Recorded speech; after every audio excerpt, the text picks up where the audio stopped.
You know, there's an old saying in Hollywood, go big or go home. And I'm talking about Andrew Stanton right now, the director of Finding Nemo and Wall-E. The guy's an Oscar winner, so when he thinks big. Well, nothing's bigger than Disney's John Carter. I'm telling you, Stanton takes us to so many different places, from the Civil War to Mars. And here's my interview right now with Andrew Stanton.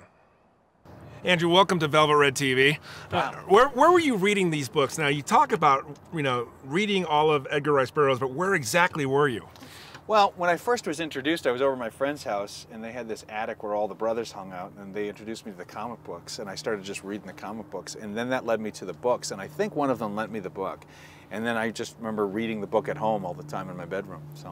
And where do you see the influences in science fiction and action adventure all over?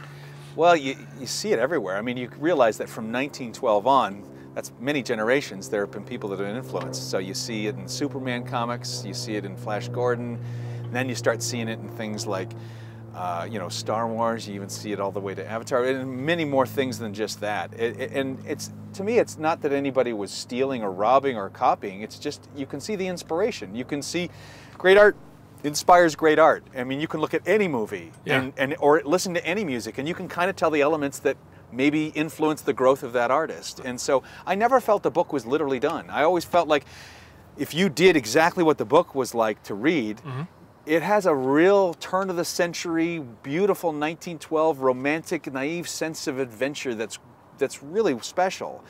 And I thought, geez, if I'm a kid in 1976 and I can read a 64-year-old book and like it for exactly those reasons, then anybody in 100 years in 2012 is going to have no problem liking it for the same reasons as well. Well, when you're talking about Mars, you're talking about life on other planets. So where are you, Andrew? Where do you stand on life existing on other planets? I don't have a stance. I think Come on, take a stand.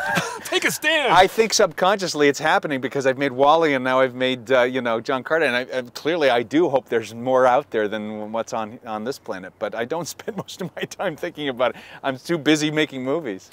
What are the good habits that you were groomed with at Pixar to help you do this live action? Oh God, it's all about story, it's all about character. No matter how great the spectacle is, it's nothing without a good solid story and character behind it. And the other thing is, don't worry about what the rest of the world may say they want. What got all the movies made at Pixar is that we ignored the rest of the world, ignored what audience demographics are and all that stuff, and we just made the art we wanted to make that we were just driven to do. So I put myself in isolation with some of my favorite people, and we just made the film we wanted to make. So you made this epic. It took 3 years. Six, okay. So over the last 6 years, what are some of the highlights and lowlights of the last 6 years? Well, there was never any like deep, dark moment and then high moment. I think that the hard parts were, the shoot was just really, a physical stamina endurance test. I mean, to shoot for 100+ days in every kind of temperature and weather and on 2 continents. I mean, it was tough. I mean, it was an adventure.